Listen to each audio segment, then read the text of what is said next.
Relief crane দিয়ে চলছে দুর্ঘটনা কবলিত ট্রেন উদ্ধারের কাজ। সবশেষ খবর জানাতে এই মুহূর্তে জয়দেবপুরে আছেন আমাদের সহকর্মী নাজমুল সালেহী। সরাসরি চলে যাচ্ছি তার কাছে।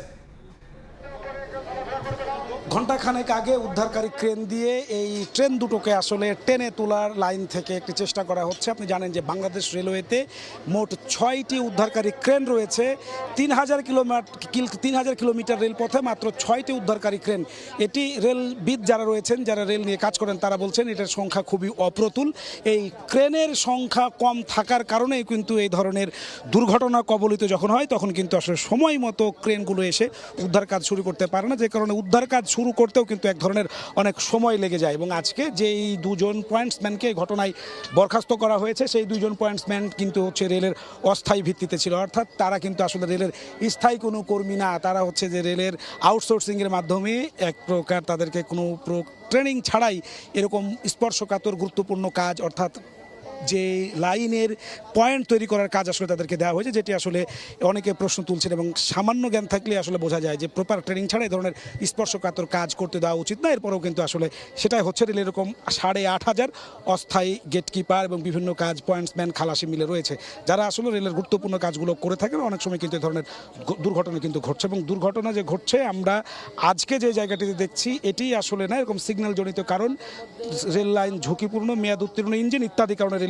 দুর্ঘটনা ঘটে। আমরা সকাল থেকে এই জায়গা দুর্ঘটনা স্থানে আমরা চোখ রাখছিলাম। আমার সহকর্মী রাজিবুল হাসান আমাদের সঙ্গে সকাল থেকে আসলে এইটার আপডেট খবর দর্শক সময় টেলিভিশনের দর্শকদেরকে জানানোর চেষ্টা করছিলেন। আমরা এখন রাজীব আমাদের সঙ্গে যুক্ত হয়েছেন, তার কাছে একটু জানতে চাইবো যে আসলে সকালবেলায় যে পরিস্থিতিটা তৈরি হয়েছিল, আসলে হঠাৎ করে দুটি ট্রেন একই লাইনে, যে ধরনের ঘটনা কিন্তু আসলে খুবই বিরল এবং এটা কিন্তু সাধারণত হওয়ার কথা না।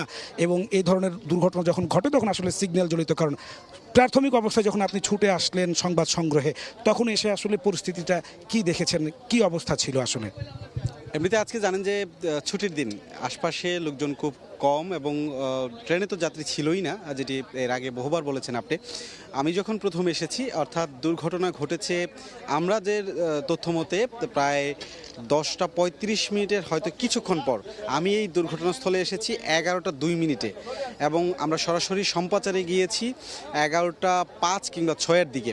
সেই সময় আমরা যেটা দেখেছি যে আশপাশে কিন্তু যেসব বগিগুলো আসলে একটার সাথে আরেকটা লেগে আছে, তখন ছড়িয়ে ছিটিয়ে আছে এবং প্রচুর মানুষ চারদিকে। সবার আসলে একটা শঙ্কা ছিল, কিংবা তারা খুব চিন্তিত ছিল আশপাশের বাড়িঘরের মানুষজন যে ভেতরে কেউ আটকা আছে কিনা। এই কারণে কেউ কেউ কিন্তু ভেতরেও ঢুকেছে, সেগুলো খুঁজে খুঁজে দেখছে। তখন কিন্তু ফায়ার সার্ভিসের লোকজন আসেনি।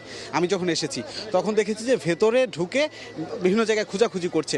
কিন্তু আসলেই ভাগ্যক্রমে আসলে এই যে ট্রেনের মধ্যে কোনো যাত্রী ছিল না, শুধুমাত্র যারা চালক ছিলেন, দুইজন সামনে ইঞ্জিনের সঙ্গে একজন যাত্রী, যিনি হচ্ছেন বিমানবন্দরে যাচ্ছিল, মৌচাক থেকে উঠেছিলেন, যারা হাসপাতালে ভর্তি হয়েছে।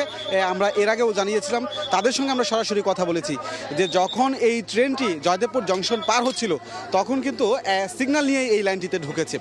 সিগন্যাল দেওয়া হচ্ছে যে লাইনটি এটি ফাঁকা রয়েছে, এই লাইন দিয়ে আমরা খুব নিরাপদে যেতে পারবো। কিন্তু কেমন সিগন্যাল দেওয়া হলো যে ট্রেন সামনে আগাতেই আরেকটি ট্রেন দাঁড়িয়ে আছে। এটি কিন্তু প্রশ্ন, সেই সকালের প্রশ্ন, বিকেলে এসে একই প্রশ্ন মানুষের, কিভাবে সিগন্যাল একটা দেওয়া হলো।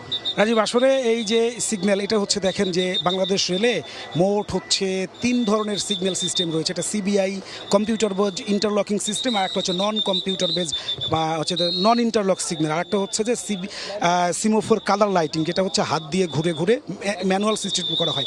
এই জায়গাটিতে আপনি জানেন যে কাজ যেহেতু লাইনে চলমান, যে কারণে এখানকার যে কম্পিউটার বেজ যে সিগন্যালটি সেটি আসলে কাজ করছিল না, সেটা হাত দিয়ে আসলে ঘুরিয়ে ঘুরিয়ে এটি করা হচ্ছিল। এবং বাংলাদেশ পুরো 3000 কিলোমিটার রেলপথে 3 ধরনের সিগন্যাল, অর্থাৎ এক একটা সেকশনে এক এক রকমের সিগন্যাল ব্যবস্থা, যে কারণে আসলে যারা চালক রয়েছেন, এএলএম অথবা যারা গার্ড রয়েছেন, তারা কিন্তু দিকভ্রান্ত হয়ে যান। হঠাৎ করে এক সিগন্যাল থেকে আরেক সিগন্যাল ব্যবস্থায় তারা ঢুকে পড়েন, তখন কিন্তু তারা আসলে যে গতিতে বা যে স্টাইলে যে ফর্মেট ট্রেনটা চালাচ্ছিলেন অনেক সময় সেটা তারা ভুলে যান, হঠাৎ করে অন্য লাইনে ঢুকে যাবে, এরকম একটি প্রবণতা ছিল। এবং আমি যেটা আজকে বলছিলাম যে সাদ্দাম নামে একটা ছেলে, যেখানে হচ্ছে যে আনাড়ি একটা ছেলে, যে কিনা এখানে এই কাজটি করে, তার কোনো প্রপার ট্রেনিংও ছিল না।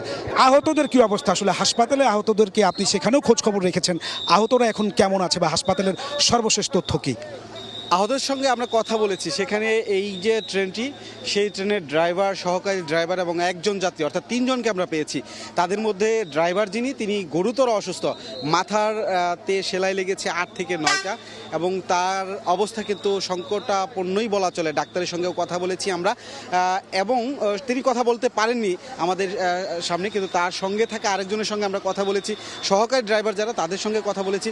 তারা এখন দুইজনের হচ্ছে মাথায় এবং একজনের চোখে এবং বুকে আঘাতের চিহ্ন রয়েছে, বিশেষ করে ক্ষত রয়েছে। কারণ এটার ভেতর থেকে কিন্তু যখন তারা ইঞ্জিনের সাথে ছিল, দুজন চালকের সাথে ওই যাত্রী ছিল এবং পিছনের একটা বগিতে আর 3 জন যাত্রী ছিল। এই পুরো ট্রেনটি কিন্তু ফাঁকা ছিল। যারা ছিল তাদের সঙ্গে কথা বলে এমনটাই জেনেছি আমরা। তখন কিন্তু যখন এই অ্যাক্সিডেন্টটি হয় তখন এই যে লেগে গিয়েছিল একটা ট্রেন দাঁড়িয়ে আছে, আরেকটি যে একটার মধ্যে লেগে পড়েছে এবং ইঞ্জিনের সাথেই হচ্ছে বসে আছে, যে কারণে তারা এক ধরনের চাপা লেগেছে। এরপরে কিন্তু আশপাশের মানুষ এই যে বিকট শব্দ শুনে এখানে আসে, তাদেরকে দ্রুত এখান থেকে বের করে নিয়ে যায়। কিন্তু যেটা বলা খুবই উচিত আমি মনে করি যে এই দুর্ঘটনাটি যখন ঘটে, আশপাশের যেসব বাড়িঘর আছে সেখানের যে লোকজন আছে তারা কিন্তু খুব দ্রুত সময়ের মধ্যে এই দুর্ঘটনাস্থলে এসেছে এবং উদ্ধার কাজে সামিল হয়েছে। সেটি আইনশৃঙ্খলা বাহিনী, ফায়ার সার্ভিস সবার আগে। এটি আসলেই খুবই একটা আশার আলো বলা চলে। রাজীব, আপনাকে ধন্যবাদ। আমি যেটা বলতে চাই সেটা হচ্ছে যে আজকে এই টাঙ্গাইল যে কমিউটার ট্রেনটি, এটির কিন্তু সাপ্তাহিক ছুটির দিন। এই ট্রেনটি ঢাকা ওয়াশপিটে নেওয়া হচ্ছিল, সেটার আনুষঙ্গিক যে পরীক্ষা নিরীক্ষা এবং সেইটির যেই পরিষ্কার পরিচ্ছন্নতার কাজ সেটি করার জন্য। সুতরাং সেই ট্রেনটিতে যাত্রী থাকবে না, এটাই স্বাভাবিক, কারণ সেটির সাপ্তাহিক এটি ছুটির দিন। এবং আপনি জানেন যে রেলের তথ্য এই মুহূর্তে বলছে সারা দেশে 63% রেল লাইন ঝুঁকিপূর্ণ, 70% রেল সেতু ঝুঁকিপূর্ণ, 80% হচ্ছে রেলের ইঞ্জিন মেয়াদ উত্তীর্ণ এবং 65% কোচ ঝুঁকিপূর্ণ। অর্থাৎ গত 12 বছরে এক যুগে রেলের উন্নয়নে খরচ হয়েছে 1.5 লাখ কোটি টাকা। এরপরেও রেল লাইন নিরাপদ হয়নি। অদক্ষ অদক্ষ পয়েন্টসম্যান, অদক্ষ গেটকিপার যাদেরকে ভাড়া করে আউটসোর্সিংয়ের মাধ্যমে নিয়ে এসে রেল চালানো হচ্ছে, যে কারণে আসলে রেলের সার্বিক যে পরিস্থিতি তা কিন্তু আসলে নিরাপদ হচ্ছে না। রেলে একদিকে বিনিয়োগ বাড়ছে, গত বছরে রেলের লোকসান ছিল 2000 কোটি টাকা, বিনিয়োগের সাথে পাল্লা দিয়ে বাড়ছে লোকসান, বাড়ছে দুর্ঘটনা। এই ছিল আমার কাছে দুর্ঘটনাস্থল থেকে সর্বশেষ। যুক্ত হয়েছিলেন সহকর্মী রাজীব। আপনাকে অনেক ধন্যবাদ আমাদের সাথে যুক্ত হওয়ার জন্য। গাজীপুরের জয়দেবপুর থেকে সহকর্মী রাজিবুল হাসানকে সঙ্গে নিয়ে যুক্ত হয়েছিলেন আমাদের আরেক সহকর্মী নাজমুস সালেহী।